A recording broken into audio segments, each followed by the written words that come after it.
Okay, so yesterday I started talking about chemical symbols. These are the 1 and 2 letter abbreviations that are on the periodic table.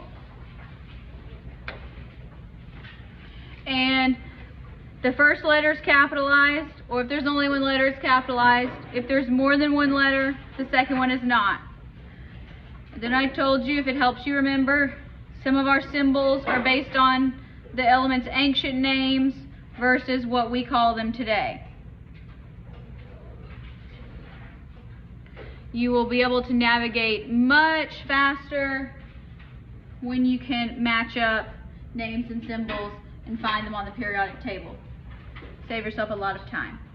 Okay, now, also on the periodic table, we can talk about atomic number. That is the large whole number,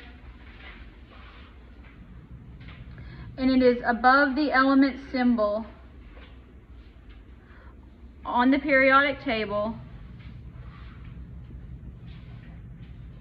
and it is always, no exceptions, equal to the number of protons. So, how yesterday I said a carbon atom has 6 protons, and if it has 6 protons, it's always carbon. So here's carbon, here's the big number 6. Nitrogen, big number 7. Nitrogen has 7 protons, 6 protons. That's what those mean.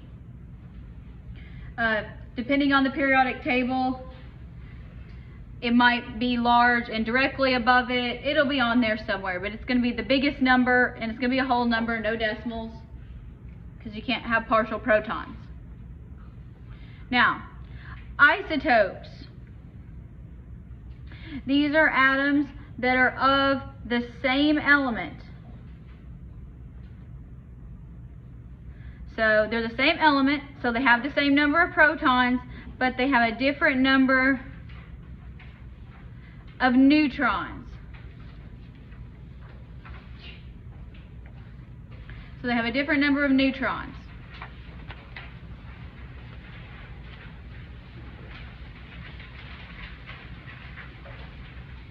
And for the moment, that's all I'll say about it.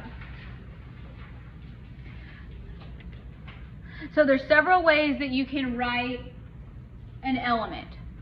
This is the most common one, the AZX formation. X is your chemical symbol, so that's going to be like C for carbon. Now, this is what you need to know. You need to know which one of these is which. The atomic number is on the bottom. I don't know why it's Z, but it is. Z, you would think A for atomic number, but it's not. The atomic number is on the bottom. And then a number called the mass number is what goes on top. Or you can write it as the element name with the mass number. So if you were to write carbon, you can look on your periodic table and you say, here's carbon. Carbon has atomic number of 6, so it has 6 protons. And on this one, the mass number is 12. On this one, it's 14. That can happen. We'll talk about why in a second. So if I were to write this carbon, I would write it as carbon 12. So 6 protons, always carbon. Now, let's talk about mass numbers and isotopes and neutrons and all that. All of our neon atoms have 10 protons. That's what makes it neon. But they may have 10, 11, or 12 neutrons. Do neutrons affect protons? No. Do neutrons affect electrons? No. All they do is weight. They weigh stuff. So all 3 of these exist. Each one of them has a different mass, because remember that neutrons are, when we round, 1 AMU. A proton is 1 AMU, and a neutron is 1 AMU. So they're going to have different mass numbers. So an isotope has a different number of neutrons, so it's an atom of an element based on how many neutrons it has. So it has to do with its weight. So they're all neon because they all still have 10 protons. So if it has 10 neutrons, you add them together, protons plus neutrons gives you a mass number. Don't worry about natural abundance yet. So if we were to write neon, it's neon, this stays the same, and then you put its mass number, and that would be 20. Or you can write it as neon 20. And all of these are correct. Unless I tell you how I want you to format it. I don't care how you format it, but if I give it to you in any one of these, you do need to know what that means. So neon 21, 10 protons, 11 neutrons, 21. Same thing with 22, you just go on down the line. So let's try these. If we have a chlorine isotope and it has 18 neutrons. Alright. So let's find chlorine on our periodic table.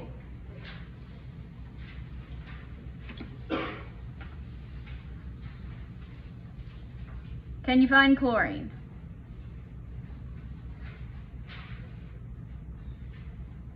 This one. Right here, chlorine. So Cl, capital C, lowercase l. How many protons does it have? 17. Yes, that's its atomic number. How many protons? Alright, now to calculate its mass number is protons plus neutrons. So we said it has 17 protons.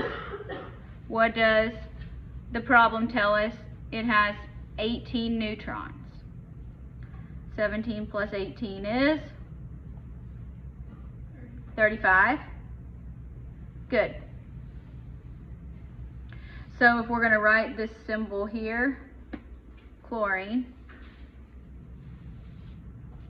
and so we can write it as 17, 35.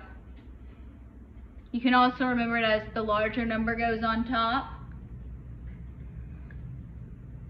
because you can't have a mass number that's smaller than the number of protons, because all the protons have mass. Or we could write this as chlorine 35, because you can look on the table and say, because it's chlorine, it has 17 protons. Its atomic number is 17. Now you can also use this to subtract to get the number of neutrons if you wanted to. So let's try that. Protons, electrons, and neutrons are in chromium 24. Alright, so it's chromium. How many protons does it have? 24, because it tells us there on the symbol. Now electrons we haven't really talked about, but atoms are neutral unless we tell you otherwise. So if it has 24 positive charges, how many negative charges does it need? 24. So if it's neutral, protons and electrons are the same. How many neutrons are there? Well, we got to do some math. We need to subtract. 52 minus 24. So 12, 8,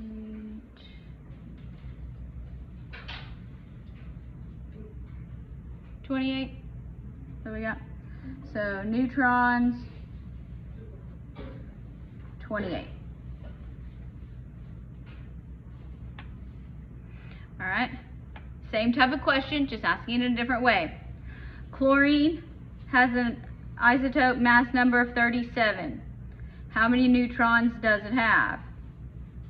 Well, it's easy if you write the symbol there. So if I write chlorine, mass number 37, how many protons does chlorine have? 17, so it makes a chlorine. Subtract them, 20.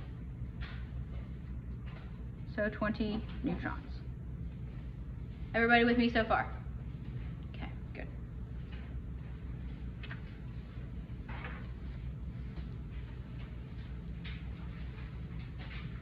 All right.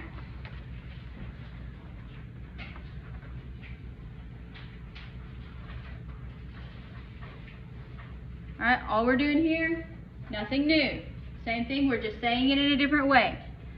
If I have this symbol, the 22 represents what? Mass number, yes. Mass number.